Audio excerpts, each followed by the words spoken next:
예, 찬양에 힘이 있습니다. 믿으십니까? 맞습니까? 예, 왜 찬양에 힘이 있을까요? 왜 찬양에 힘이 있다고 생각하십니까? 우리의 감정을 고양시키기 때문에? 왜 그럴 것 같아요? 네? 성경에 쓰여 있어요? 성경에 찬양에 힘이 된다는 거 쓰여 있는 데가 있나? 아, 유추 해석으로.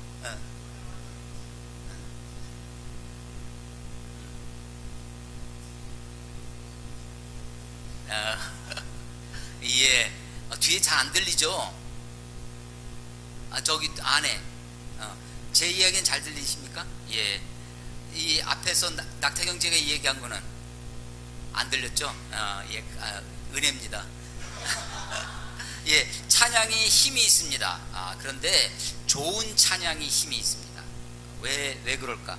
물론 찬양에는 여러 가지가 있을 수 있어요. 우리가 하나님을 높여드리는, 하나님 그분 자체를 높여드리는 그야말로 찬양송이 있습니다.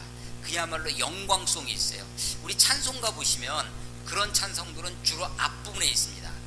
앞부분에 1장부터 해서 한 40몇 장에 이르는 그러니까 정말로 예수님 그분 자체만, 우리 하나님만을 높여드리는 영광송, 찬양송, 거룩 거룩 거룩 뭐 이런 거부터 해가지고 이 천지간 만물들아 이런 찬송 아세요? 이렇게 우리가 정말 주님을 높여드리는 것이 있습니다. 그런데 찬양은 그런 영광송, 주님만을 높이는 찬양송만 있는 것이 아니라 고백의 찬양이 있습니다.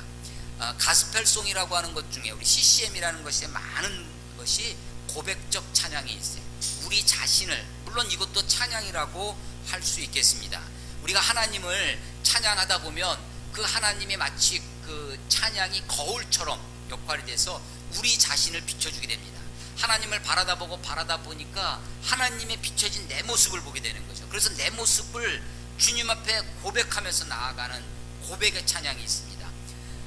이런 고백의 찬양이 또 하나님을 바라다 보니까 우리들 중심으로 드려지는 고백의 찬송이 간구의 찬양이 또 있습니다. 그래서 어떤 찬양들 보면 그 속에 기도의 내용들이, 오늘 마지막에 부른 채워주소서, 우리의 고백이죠. 그런 고백이며 간구가, 기도가 그 속에 들어있는 것도 있습니다.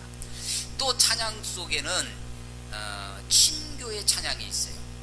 회중들, 우리 교제송으로 많이 또 쓸 수 있는 것, 또 그런 것과 더불어서 축복의 찬양이 있습니다. 축복송으로 많이 쓸 수 있는 그런 찬양들이 있죠. 사실은 엄격하게 의미한다면 제가 지금 몇 개를 얘기했는데 영광송이라고 제가 뭐 찬송가의 찬송가 학 뭐 이런 분류를 제가 배워보질 못해서 제가 임의로 나눈 거예요. 제 생각으로. 그러니까 근데 정말 하나님 그분만을 이야기하는 것이 있습니다. 영광송이라고 제가 이름을 붙인 것에서부터 축복송까지, 이게 하나님 중심이라면 이것은 사람 중심입니다. 자, 여기까지 스펙트럼이 많이 있어요. 순수하게 엄격하게 따지면 이쪽으로 오면 올수록 찬송의 순수가 높아질 겁니다. 그런데 그러다 보니까 하나님만을 높이는 찬송, 그래서 중세 고대에는 음악이 없었습니다. 그러다가 그러니까 특히 중세 앞부분에 종교개혁 그 이후로 소위 교회 안에 음악이 들어오기 시작하는데, 바흐라든지 이런 사람들의 그 딱딱 떨어지는 박자, 부점 없이, 부점 없이 그렇게 거룩한 것을만, 그 나머지 음악들은 다 사탄의 음악이고 교회에서 못하게 썼죠. 그런데 이제 종교개혁 이후에 특별히 미국의 부흥운동이 일어나면서 소위 복음성가라고 하는 가스펠송이 생겨납니다. 그러면서 우리들의 고백적 찬양을 많이 부르기 시작했는데, 그런 것들이 사람들의 마음을 감동시키기 시작하고 그 찬송의 힘을 얻기 시작했습니다. 그래서 지금은 저는 이 영광 속에서도 축복속까지 물론 다 찬양이라고 여겨집니다. 그래서 우리가 이 안에 어느 정도 적절한 그 선을 가지고 가고, 또 하나님을 우리가 찬양하고, 또 고백송, 우리 자신을 고백한다고 했을 때 어떻게 보면 너무나 인간 중심적인 곡은 이게 찬양인가, 자기의 어떤 저기만 하는 게 아닌가 하는 것도 있습니다. 시편에도 보면, 시에도 보면 자기의 마음을 토로하는 시가 있는데, 그 시를 읽어도 내 마음에 감동이 됩니다. 은혜가 되고 하나님께 나아가죠. 좋은 찬양, 좋은 찬양이 힘이 있어요. 찬양은 이렇게 다양한데, 찬양이 왜 힘이 있는가, 왜 힘이 있는가를 생각해 보면요, 찬양의 특징 중에 하나가 반복에 있습니다. 이 반복이요, 상당히 놀랍습니다. 반복하고 그러면 우리 몸이 반응하기 시작합니다. 우리가 길거리 다니면서 찬송가 가사가 읊조려지기 시작합니다. 가락이. 그래서 우리가 어떤 일을 당했을 때 톡 건드리면 나오는 것이 있어요. 그때 찬송가 가사가 떠오릅니다. 내가 어렸을 때 들은 설교 말씀, 성경 본문은 기억이 안 나는데, 어렸을 때 부른 찬송가는 지금도 기억하는 게 많이 있어요. 지금도 그 가락이 몸에 배어 있는 것이 있습니다. 그래서 이 반복되어지는 조건 반사적으로 흘러나오는 노래가, 그게 힘이 있어요. 여러분, 하나님의 말씀도 반복되어지고 묵상될 때 힘이 있습니다. 여러분, 성경 묵상 훈련, 큐티 이런 것들 하는데, 그게 우리들의 인격을 변화시킵니다. 하루에 조금씩 읽는, 반복되어지는, 그런데 그것을 통해서 우리가 뭐 할 때 변화가 되냐면, 그것을 묵상해야 됩니다. 그 말씀을. 여러분, 성경 말씀, 설교를 듣죠. 설교를 들어도 그냥 그런가 보다 그냥 듣고만 있으면 내 것이 되지 않습니다. 그것을 묵상해야 돼요. 묵상한다는 것은 마치 반추동물들이, 우리 반추동물 있잖아요. 이게 소, 위가 여러 개 있어서 다시 되새김질 하는 겁니다. 그런데 동물들만, 반추동물들만 반추하는 것이 아니라, 인간이 사고를 통해서, 생각을 통해서 반추합니다. 그것을 곱씹는 거예요. 그게 묵상입니다. 하나님의 말씀을 곱씹어 봐야 돼요. 묵상해 봐야 됩니다. 하나님의 말씀을 곱씹고 묵상할 때 힘이 있어요. 근데 설교를 묵상하기가 쉽지가 않습니다. 저도 당장 오늘 아침에 설교를 했잖아요. 그러고 나서 곧바로 내 머릿속에는 뭐가 들어오냐면, 다음 주 설교할 게 들어옵니다. 그러니까 다음 주 걸 내가 묵상하지, 들은 말씀, 내가 한 이야기를 묵상하기가 쉽지가 않은 거예요. 여러분들도 마찬가지로 아마 일주일 전에 설교 제목 물어보면 뭐 했는지, 아니 오전에 오늘 설교 제목이 뭐였는지 아세요? 11시에 들었던. 묵상이 안 되는 거예요. 그러니까 그 묵상되지 않은 말씀이 내 삶을 변화시키고 나에게 역사하기가 쉽지 않습니다. 그런데 찬송가는 반복이 쉽습니다. 찬양은. 그래서 여러분, 찬양을 마음을 다해서 한번 해보세요. 제가 오늘 앞에서 찬양 인도를 해보니까, 우리 이 영국이도 그렇고 로연이도 그렇고, 이게 진영이만 빼고 다 입이 붙어 있어요. 이게 굉장히 어려운 과정인 것 같은데, 반주를 틀려도 반주자도 찬양을 했으면 좋겠어요. 물론 마음으로 하겠지만, 그렇게 할 줄로 믿지만, 반주를 하면서도 찬양을 좀 드릴 수 있었으면 좋겠습니다. 입을 벌려서, 속으로 찬양은 전지 잘 모르지만 입을 열어서 기타를 쳐도, 베이스를 쳐도, 드럼을 쳐도, 신디를 쳐도 가사를 묵상하면서 그 묵상된 말씀이 내 삶 속에 역사하시도록 하는 거죠. 말씀이 묵상되어야 됩니다. 말씀이, 사실은 생명은 어디 있냐면 진리에 있죠. 분위기에 있는 것이 아닙니다. 생명은 분위기에 있는 것이 아니라, 그러고 보니까 아직까지 불 끄고 있네. 그래도 마찬가지입니다. 진리가 생명이 어디에 있는 거냐면 진리에 있죠. 말씀 속에 있습니다. 그 말씀이 내 안에서 역사하시도록 내가 말씀 붙잡고 씨름을 해야 됩니다. 조건 반사적으로, 우리 어렸을 때 톡하면 바로 올라오는 거 있잖아요. 그리고 조건 반사적으로 내 안에서 말씀이 튀어나오고 하나님의 뜻이 생각나지고 해야 되는데, 그게 훈련이 쉽지 않습니다. 그런데 우리들에게 주신 좋은 도구가 있는데 그게 찬양이라고 하는 것입니다. 우리가 다른 순서가 많이 있지만 특별히 찬양 예배로 오후에 드리고자 하는 것은 이런 찬양이 우리의 삶 속에 힘으로 왔으면 좋겠습니다. 오늘 찬양곡을 가지고 지난주에 누가 나한테 복사를 해서 주더라고요. 그래서 저도 이 한 주간 이 찬송을 가지고 생각하며 이게 너 갖고 다니면서 묵상하고 가사를 생각하고 불러보고 그랬습니다.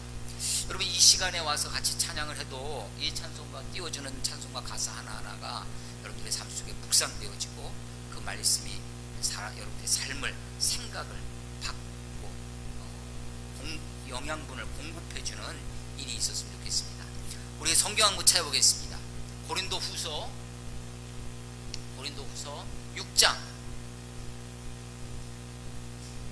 고린도후서 6장 1절로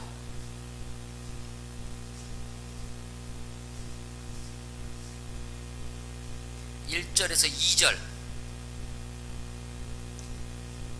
고린도후서 6장 1절, 2절, 2절이니까 다 같이 한번 읽겠습니다. 자, 시작. 우리는 하나님과 함께 일하는 자로서 너희를 권하노니 하나님의 은혜를 헛되이 받지 말라. 이르시되 내가 은혜 베풀 때에 너에게 듣고 구원의 날에 너를 도왔다 하셨으니 보라 지금은 은혜 받을 만한 때요 보라 지금은 구원의 날이로다. 아멘. 예, 보라 지금은 은혜 받을 만한 때요 보라 지금은 구원의 날이로다 라고 선포하고 있습니다. 하나님의 은혜를 헛되이 받지 말라 라고 말씀하시죠.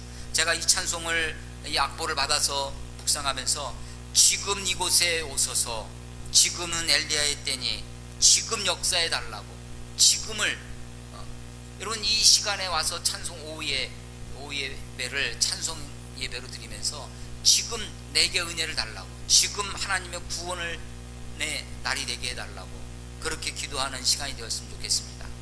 바라기는 이 찬양 시간이 오후 예배 시간이 오후 예배 참석해라 닥달해서 모이는 시간이 아니라 정말 기쁨으로 감사로 우리 찬양팀이 수고하는 것 그 이상으로 우리가 이 시간을 소망하고 모일 수 있었으면 좋겠습니다.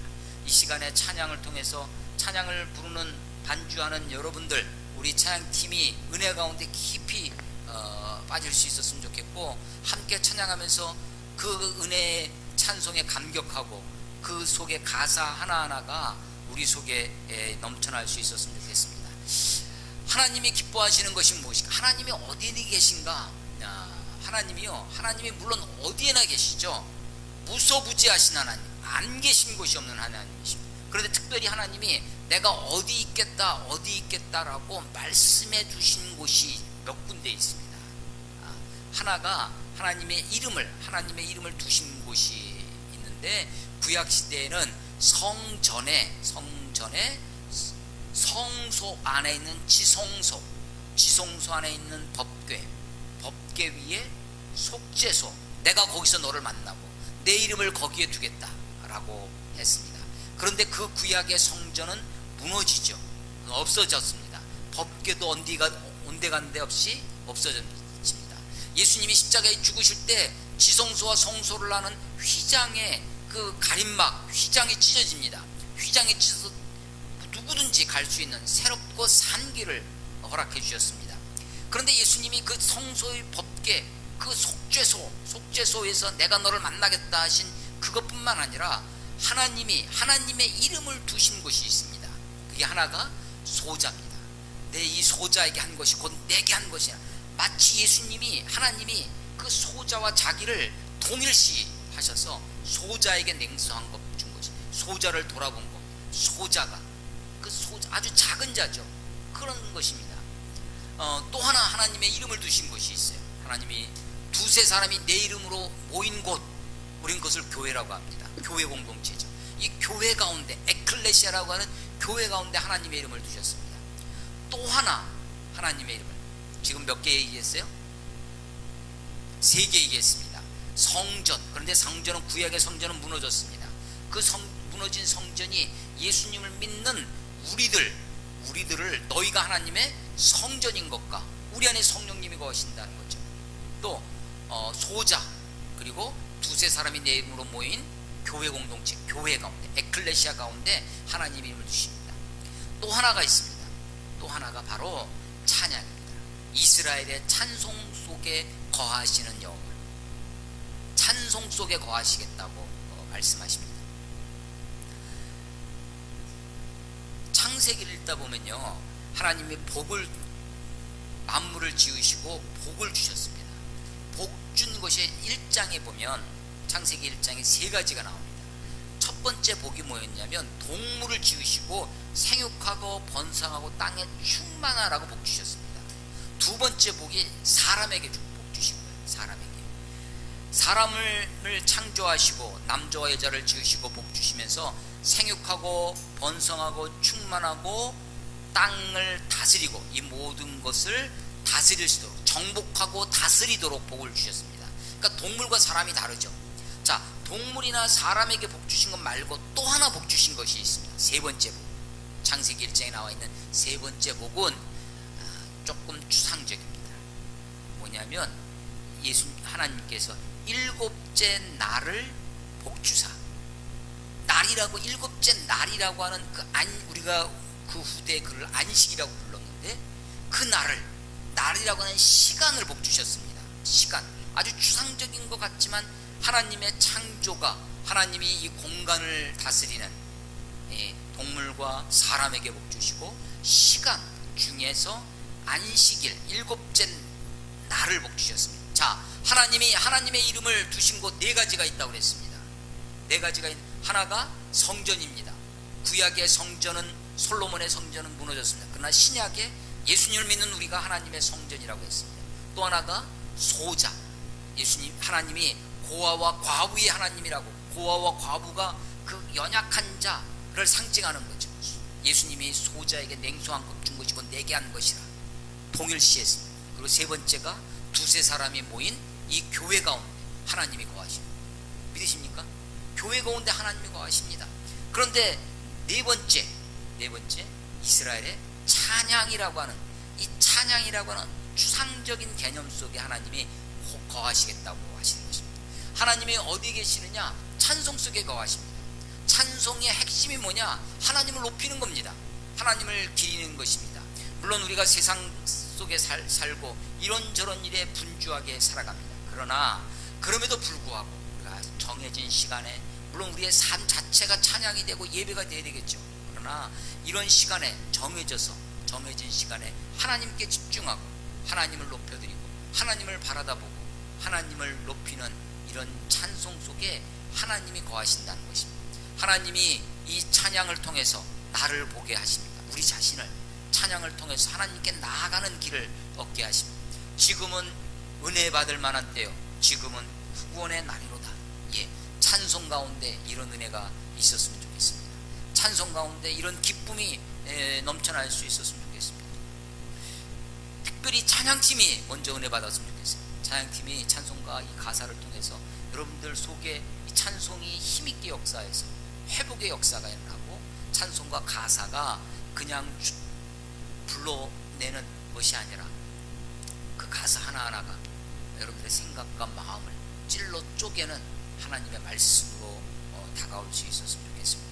이 찬송가를 고르고 할 때부터 특별히 팀을 이끄는 우리 신준사에게 하나님께서 은혜를 더해 주셔서 곡 한 곡 한 곡이 정말 하나님께 나아가는 그런 곡이 될 수 있었으면 좋겠고, 이 시간에 함께하는 모두가 이 시간을 통해서 하나님을 만나고 하나님의 임재를 경험하고 회복되어지고 기적이 일어나는 그런 시간이 되시기를 주의 이름으로 축원합니다. 우리 한번 기도하겠습니다. 우리가 이 시간을 위해서 한번 같이 기도했으면 좋겠습니다.